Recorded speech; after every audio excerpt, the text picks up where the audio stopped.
Kim Hyo-jin was just finishing her night shift at the Seoul Defense Intelligence Center when the screen started flashing red. She'd been monitoring space communications for 3 years now, mostly tracking satellites and meteor showers. Nothing exciting ever happened during the 2 a.m. to 6 a.m. watch, but on this particular Wednesday morning in March, everything changed forever. The first weird signal came at 2:47 a.m. Kim Hyo-jin thought it was just static interference from a passing cargo ship. She adjusted the frequency dial, trying to clear it up, but instead of disappearing, the signal got stronger, much stronger. Within minutes, every screen in the facility was showing the same impossible reading. Something was broadcasting directly to Earth from deep space, and it wasn't human. By 3:15 a.m., the signal had decoded itself. The message was short, simple, and absolutely devastating. Greetings, primitive inhabitants of the third planet. After observing your species for several rotations of your star, we have concluded that you lack the necessary development to join our galactic confederation. Your wars, your pollution, your inability to work as one planet, these mark you as intellectually and morally insufficient. Therefore, you will remain under observation as a curiosity species, like animals in what you call a zoo. This decision is final and non-negotiable. Kim Hyo-jin stared at the screen, her coffee growing cold in her trembling hands. She'd spent 5 years in the military before taking this desk job. She'd seen conflict in Somalia and Afghanistan. She thought she'd seen it all, but nothing had prepared her for this moment. Within 10 minutes, her phone exploded with calls. Captain Park Jae-ho, her supervisor, arrived breathless from racing across Seoul in his personal car. "Kim, tell me this is some kind of drill," he gasped. But they both knew it wasn't. The same message was appearing on every communication device on Earth. Television screens, radio broadcasts, even people's smartphones. The aliens had somehow hijacked everything. By sunrise, Seoul was in chaos. Traffic jams stretched for miles, as people abandoned work to be with their families. The Han River bridges were packed with people staring up at the sky, as if expecting to see alien ships descending. Stores sold out of food and water within hours. The president's emergency. Broadcast only made things worse. Nobody knew how to respond to something like this. But Kim Hyo-jin noticed something others missed. While running the alien message through different analysis programs, she discovered a hidden layer in the signal. Buried beneath the insult was another message, encrypted and waiting. When she finally decoded it, her blood ran cold. To prove your worth as a species, you may send one representative to complete our trial. One being, one chance. Succeed, and earn a place among the civilized worlds. Fail, and accept your fate as an observed species forever. You have one Earth rotation to decide. The hidden message contained coordinates to a planet called Kepler 442b, about 1/200 light-years from Earth. It also included basic blueprints for an interstellar drive. Barely enough to get there, but not back. This was a one-way mission. Kim Hyo-jin printed out the decoded message and ran through the hallways to find Captain Park. She found him in the main briefing room, surrounded by military officials and government representatives who'd arrived from the Blue House. As she burst through the door with the papers, the room fell silent. "Sir," she said, catching her breath, "there's more to the message." The next few hours were a blur of frantic meetings, phone calls to Washington and Beijing, and emergency sessions of the UN Security Council. The world's greatest minds were trying to understand what they faced. Some called it a hoax. Others demanded immediate military action. A few suggested trying to negotiate. But as the day wore on, one thing became clear. This was real. The aliens had proven their technological superiority by hijacking every communication system on Earth simultaneously. Earth's most advanced scientists confirmed that the interstellar drive plans, while basic, were actually functional. The aliens weren't just insulting humanity. They were offering a single chance to prove them wrong. By evening, as Seoul's neon signs flickered to life under an uncertain sky, the debate had shifted from whether this was real to who would take on the impossible mission. Every nation wanted to send their best candidate. The Americans pushed for a Navy SEAL. The Russians wanted a cosmonaut. The Chinese insisted on their top special forces operator. But Kim Hyo-jin, sitting in her small apartment above a kimchi restaurant, was thinking about something different. The aliens hadn't specified what kind of trial awaited. They hadn't defined what worth meant. Maybe they weren't looking for the strongest person, or the smartest, or the most technologically advanced. Maybe they were looking for something else entirely. As she stared out her window at the city lights, watching people comfort each other on the streets below, Kim Hyo-jin began to understand something that would change her life forever. The aliens had called humanity primitive because of their wars and divisions. But what if Earth's strength wasn't in being the strongest or smartest? What if it was in being human? That night, as she filled out her application to represent Earth, Kim Hyo-jin had no idea she was about to embark on a journey that would transform not just her own life, but the future of every human being on the planet. The selection process began at dawn the next morning. Within 12 hours of the alien ultimatum, application centers had opened in every major city on Earth. Kim Hyo-jin arrived at Seoul's Olympic Stadium before sunrise, joining a line that already stretched for blocks. Former soldiers, athletes, scientists, and even ordinary citizens stood shoulder to shoulder, each believing they could save humanity. "You're crazy for trying this," her brother Park Hyun-soo had told her the night before. "You work at a computer desk now. You haven't seen combat in 3 years." But Kim Hyo-jin knew something he didn't. She remembered the faces of children in the refugee camps she'd protected. She remembered what it felt like to be humanity's shield. The first test was simple, a 10-kilometer run carrying a 40-kilogram pack. Half the applicants dropped out. The second was a written exam covering everything from quantum physics to philosophy. Another quarter gave up. By the third day, only 500 remained out of Seoul's 10,000 initial applicants. Dr. Choi Sang-min, a biochemist from Seoul National University, was appointed as the Korean team's science advisor. He watched Kim Hyo-jin complete a puzzle that had stumped aerospace engineers. "Interesting," he murmured to his assistant. "She doesn't think in straight lines. She finds patterns others miss." But the real tests were just beginning. On the fourth day, they moved to a military facility in the mountains outside Seoul. The remaining candidates were put through simulations that would break most people's minds.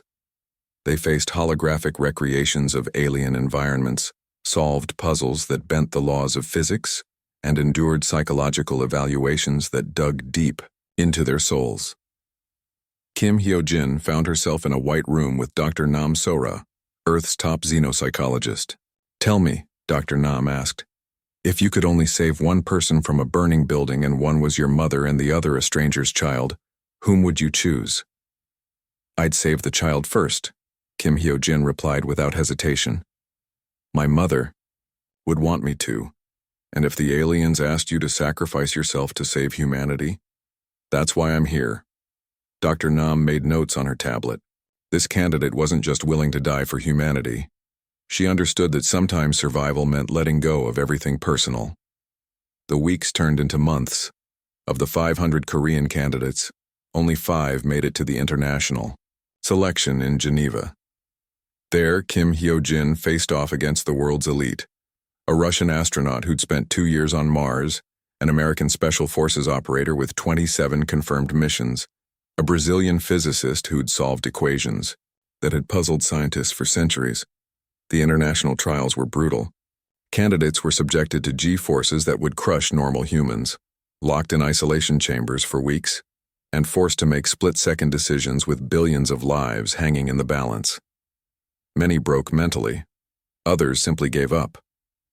The pressure was inhuman, but Kim Hyo-jin had something many others lacked. She'd been the weakest kid in her neighborhood growing up.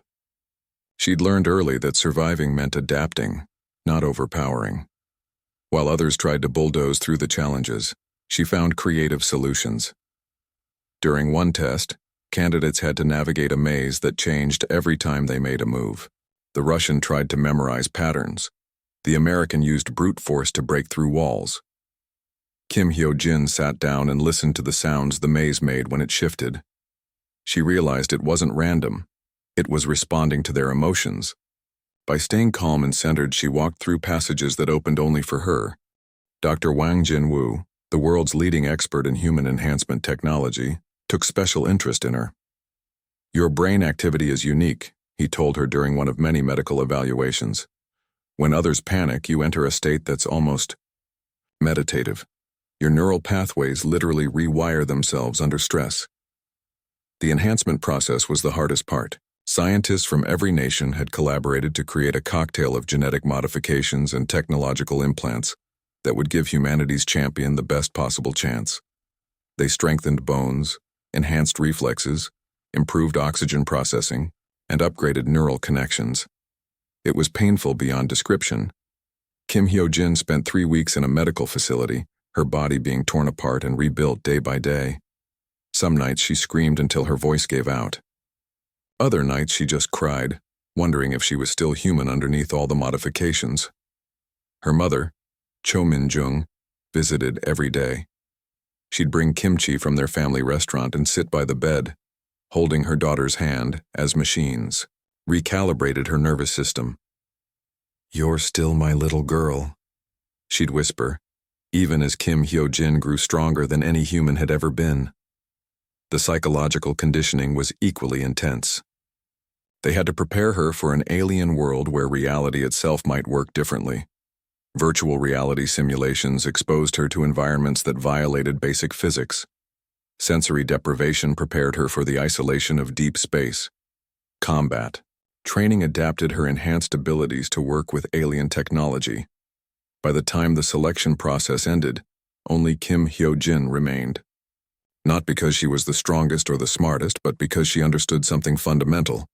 The aliens hadn't just challenged humanity's abilities, they'd challenged what it meant to be human. General Shin Dong-hyun, Korea's defense minister, personally delivered her final orders. Standing in the hangar where Earth's first interstellar ship waited, he looked at this young woman who'd been transformed into something beyond human, yet remained undeniably human at her core. "Sergeant Kim," he said formally, "you are no longer just Korea's representative. You are Earth's champion.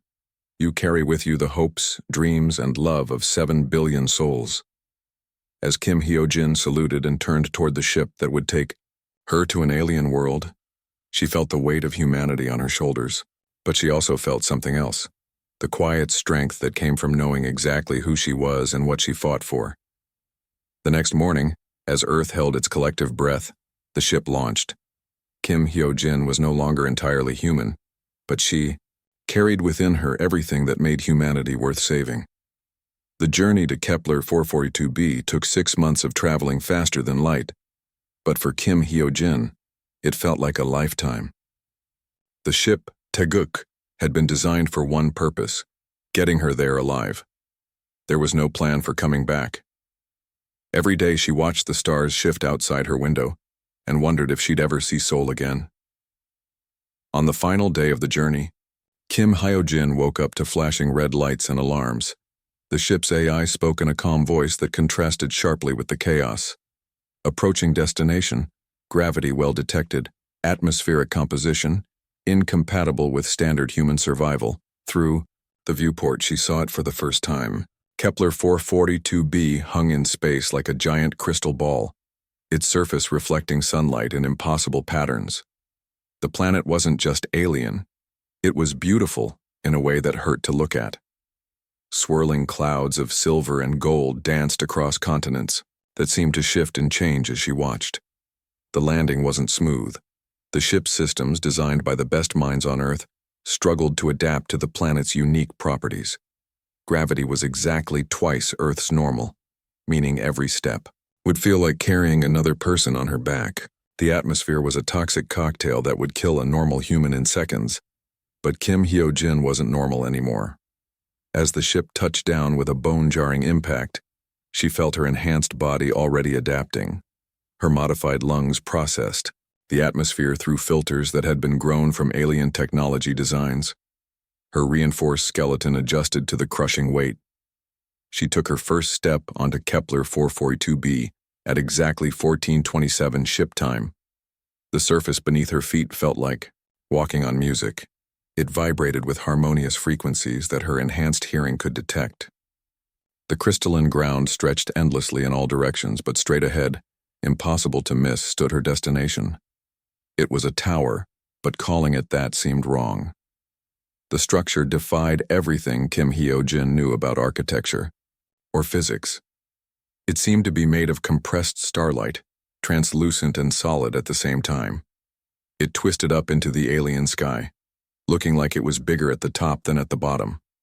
Sometimes it looked like it was leaning left, sometimes right. Her enhanced eyes hurt trying to focus on it. "Control, this is Champion Kim," she spoke into her communicator. "I've reached the surface. The structure it's not following the laws of physics as we understand them." 800 light-years away, Dr. Lim Kyung-ho monitored her vital signs from Seoul's mission control. The delay meant her messages took over 800 years to reach Earth, but the quantum communication device the aliens had provided worked differently. Somehow, impossibly, her words reached home in real time. "Copy that, Champion Kim. Your vitals are elevated but within acceptable ranges. Heart rate 1 in 10, oxygen levels optimal. You're officially on your own now." Kim Hyo-jin approached the tower slowly.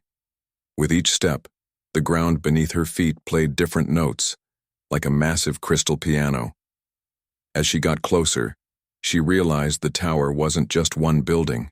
It was hundreds of structures occupying the same space simultaneously. Sometimes she saw a smooth wall, sometimes stairs, sometimes what looked like floating doors leading to nowhere. When she touched the outer wall, everything changed. The surface rippled like water, and suddenly she was inside. Not through a door, not through an opening. She simply passed through the crystalline wall like it was made of light.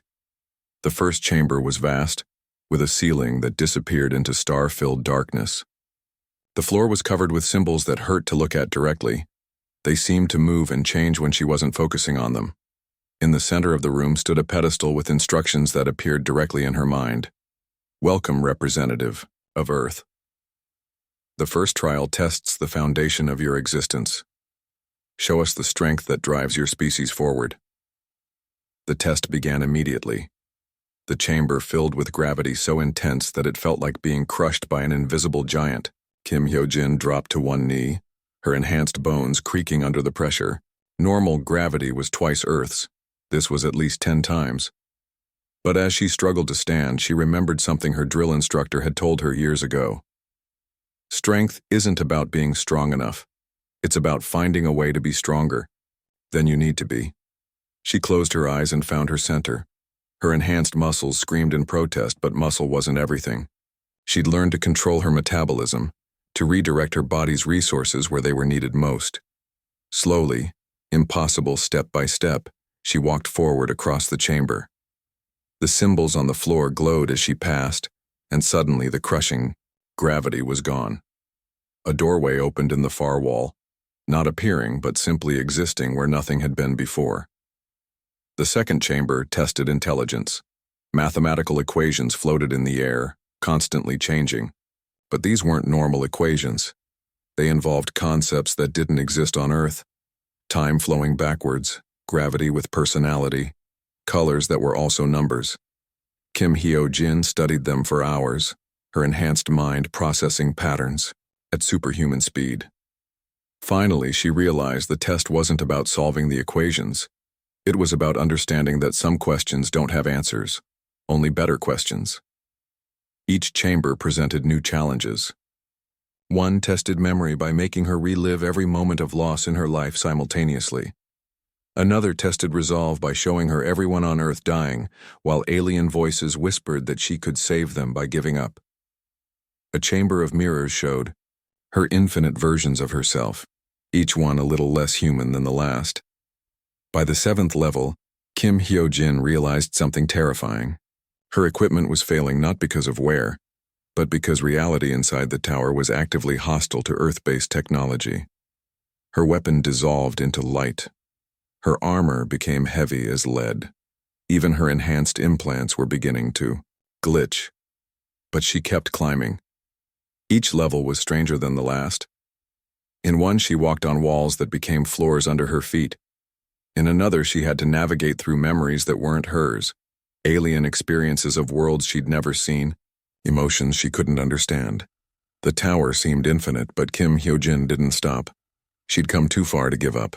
Somewhere above, past challenges she couldn't yet imagine, waited the answer to humanity's future. Whether that answer would save her species or damn them forever, she would find it.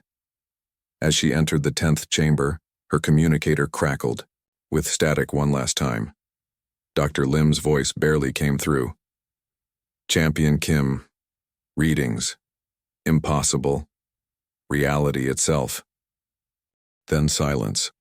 She was completely alone now in a place where the basic rules of existence seemed more like gentle suggestions. But Kim Hyo-jin had come to represent humanity, and she would climb this impossible tower until she found whatever, waited at the top or died trying. The 10th chamber door closed behind her with a sound like thunder, and the real test began. The 10th chamber broke Kim Hyo-jin's mind for the first time. Not physically, but in ways she hadn't imagined were possible. The room was empty except for 3 doors. Above each door, holographic images played on repeat. Her brother Park Hyun-soo calling her name, her mother Cho Min-jung cooking her favorite meal, and a little girl from the refugee camp in Somalia she'd protected years ago. She could hear their voices. Real voices. Hyo-jin, come home, her brother said. I need you. The little girl, Amina, whispered, Why did you leave us? Kim Hyo-jin knew it was a trick. It had to be. But when she chose the door on the left, she walked into her childhood home. Everything was exactly as she remembered. The scratched table, where she'd done homework, the photo of her graduation from the military academy, even the smell of her grandmother's rice cake. Her family was there, but they were wrong. Their eyes held too much sadness, too much accusation. You chose strangers over us, her mother said. You could have stayed safe, but you had to be a hero. It took Kim Hyo-jin 3 days to realize she wasn't in her real home. She was trapped, in guilt made manifest. The only way out was to forgive herself for the choices she'd made. When she finally walked back through the door, tears streaming down her face, she found herself in the 11th chamber. By the 15th chamber, time had lost all meaning. Kim Hyo-jin's enhanced body was holding up, but her mind was fracturing. She'd faced illusions of every friend who'd died in combat, every civilian she couldn't save, every moment when she'd chosen duty over personal happiness. The aliens weren't just testing her strength or intelligence anymore. They were dissecting what it meant to be human, pulling apart every emotion, every connection, every fear that made her who she was. In the 20th chamber, she found the first body. It was humanoid but clearly alien, tall and thin with silver skin and 4 arms.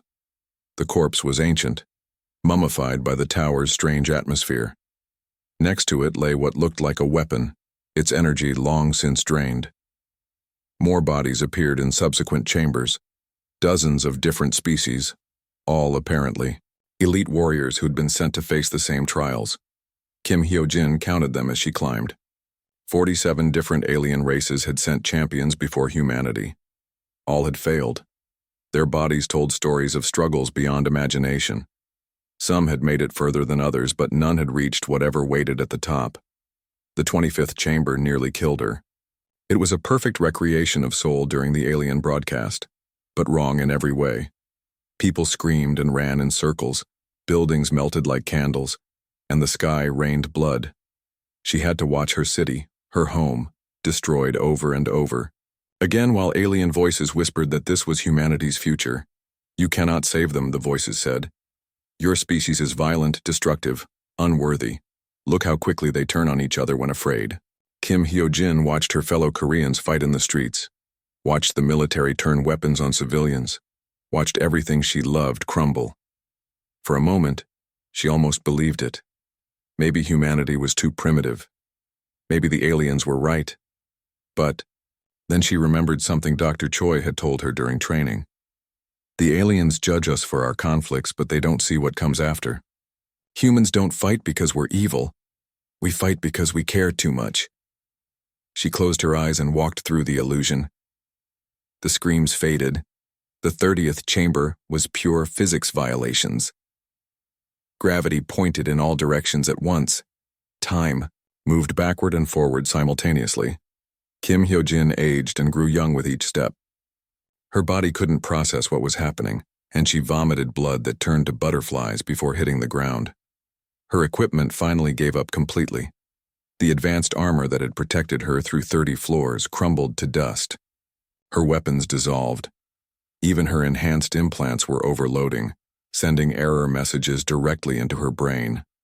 She was naked now, alone, with only her natural body and mind to face whatever came next, and she was still only halfway up the tower.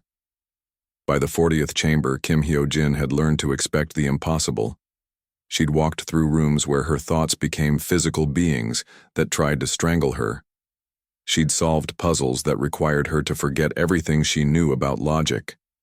She'd fought monsters that were actually her own fears given form, but the tower kept surprising her. The 41st chamber wasn't a challenge. It was a library. Books from every world, every species the aliens had ever encountered. She found Earth section and saw that they knew everything about humanity. Every war, every peace treaty, every act of kindness and cruelty. She read about herself too. The aliens had been watching her since childhood. They knew about the time she'd shared her food with hungry classmates, the time she'd stayed up all night caring for injured soldiers, the time she'd cried when she had to make a decision that saved many but cost a few. In the 50th chamber, she met her first living alien since entering the tower. It wasn't the builders of this place. It was another champion, like her. A crystalline being from a world called Nexus. It had been climbing, for what felt like decades. The trials never end. It communicated through color changes across its surface. I thought I was climbing to victory, but I think this tower is the victory. The test is simply whether we keep going. Kim Hyo-jin learned that champions from several worlds were still alive in the tower, each climbing at their own pace, each hoping to reach whatever waited at the top. Some had been here for centuries in their time. What if there is no top? The Nexus being asked. That night, Kim Hyo-jin sat in silence for hours. Her body was beyond exhausted. Her mind had been shattered and rebuilt dozens of times. She'd lost everything that connected her to Earth except her memories, but she kept climbing. The 60th chamber showed her the truth about the aliens who'd built this place. They weren't just testing others. They were searching for something they'd lost. Once they'd been like the species they now judged. They'd had emotions, connections, the ability to grow and change. But perfection had turned them cold. They built the tower not to exclude others from their galactic community, but to find their way back to the warmth they'd abandoned. Kim Hyo-jin understood then that she wasn't just representing humanity. She was carrying something the aliens had forgotten how to value, the messy, complicated, beautiful failure of being alive. The door to the 61st chamber opened, and beyond it lay something that defied description. Not a room, not a space, but a presence. The architect of the tower itself was waiting, and Kim Hyo-jin, broken and exhausted and more human than ever, took her final step forward to meet it.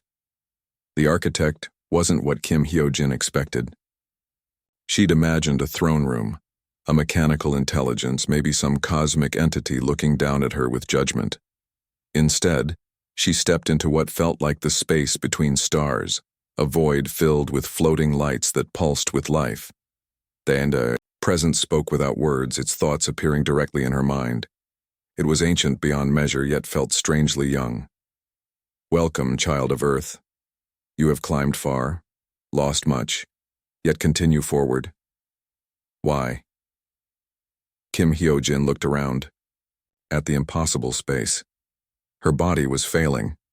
The climb had pushed her beyond even her enhanced limits. Her modified organs were shutting down one by one. She had maybe minutes left before complete system failure. Because giving up isn't what humans do, she said aloud, her voice hoarse. Not when it matters. The architect's lights swirled, showing her visions. She saw every species that had attempted this trial.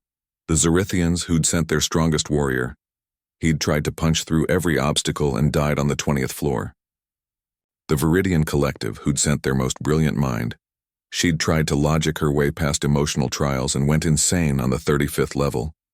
Each species shows us their greatest strength, the architect explained. Yet none have succeeded. Your kind sent a soldier who was also a thinker, a warrior who was also a protector. But even this is not enough. You are dying, child. Your body fails. Your mission ends in failure. Kim Hyo-jin felt her enhanced heart skipping beats. Blood was pooling in her lungs. The architect was right. She was dying. But something about its words bothered her. Every species had sent their greatest strength. Their best. But what if that was the mistake? You're wrong, she said, falling to her knees but keeping her eyes on the swirling lights. I wasn't sent because I was the strongest or smartest. I was sent because I understood something the others didn't. The lights pulsed with curiosity. Kim Hyo-jin remembered her mother's face as she'd left Earth, the tears in her brother's eyes, the weight of 7 billion people's hopes. But she also remembered something else. Every person who'd told her she wasn't good enough, every time she'd failed, every moment when she'd felt small and afraid. The other species sent their gods, she said, her vision blurring. You wanted us to prove we were perfect. But humans, we know we're not. We're broken. We make mistakes, we hurt each other, and that's exactly why we're worth saving. She removed her helmet. In the tower's strange atmosphere, a normal human would die instantly. But Kim Hyo-jin's dying body adapted one last time, her modified lungs processing the alien air. She reached out her hand toward the swirling lights. You called us primitive, because we have wars. But we also have peace treaties. You called us destructive, but we clean up oceans and save endangered species. You see our conflicts, but not why we fight. We fight because we love something enough to defend it. The architect's presence drew back, surprised by her gesture. No champion had ever removed their protection before. None had offered vulnerability instead of strength. You think emotions make us weak? Kim Hyo-jin continued, her hand still extended. But they make us grow. You've achieved perfection, and it's killed you inside. You can't change, can't learn, can't become better. That's why you built this tower. You're not testing us. You're hoping one of us can teach you how to live again. The lights stopped swirling. For a moment, the void was perfectly still.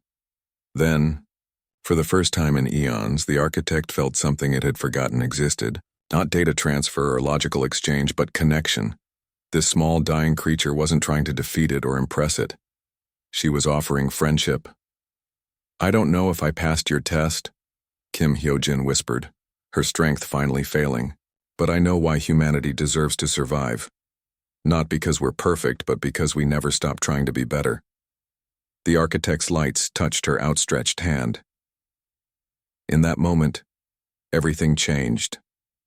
The ancient intelligence, which had spent millions of years perfecting itself into cold isolation, remembered what it was like to hope, to fear, to care about someone else's well-being. The tower, built to test others, became a prison that the architect had built around its own heart. Kim Hyo-jin felt warmth flowing through her. Not healing, she was too far gone for that, but understanding. The architect was showing her its memories, a young civilization much like humanity, reaching for the stars with crude ships and brave hearts. They'd achieved everything they'd dreamed of, then kept achieving until achievement was all they had left. We became what you fear to become. The architect's thoughts flowed into her. Perfect, efficient, dead inside. You offer us what we traded away, the beautiful imperfection of growth. Around them, the tower began to change. The crystalline walls softened, became warmer. The impossible angles straightened into something more welcoming. The architect wasn't destroying its creation. It was transforming it from a test into an invitation. Your species has passed the only trial that matters, the architect said, its voice now carrying emotions it had forgotten how to feel. Not a test of strength or intelligence, but of the courage to remain beautifully, imperfectly alive.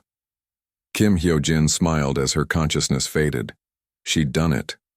Not by conquering or outsmarting the aliens, but by showing them something they'd lost, the simple faith that tomorrow could be better than today, even if you had to stumble and fall to get there. When she woke up, she was back on Earth. The transition was jarring. One moment she'd been dying in an alien void. The next she was lying on a hospital bed in Seoul, surrounded by flowers and the faces of everyone she loved.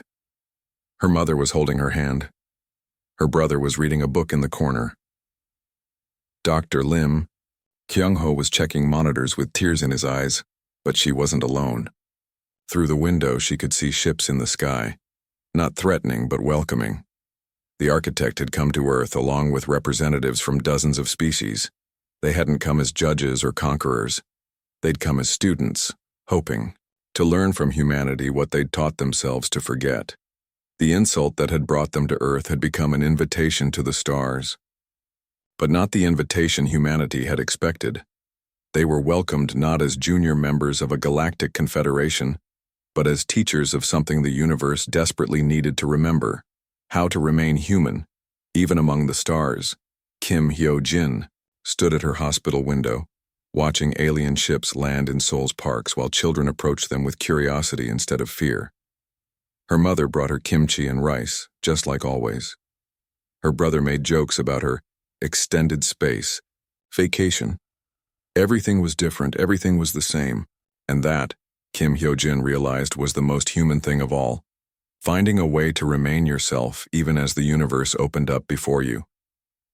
In the days that followed, as Earth began its true journey to the stars, Kim Hyo-jin became known not as the human who conquered an alien trial, but as the person who taught the universe that sometimes the greatest strength is admitting you're not strong enough and asking for help anyway. The architect, learning to feel again, often visited her. Together they worked on translating human concepts like friendship and hope for species that had forgotten such things existed. And slowly, one conversation at a time, the galaxy grew a little more human. Not perfect. Never perfect. But always trying to be better than yesterday. And in the end, that was enough.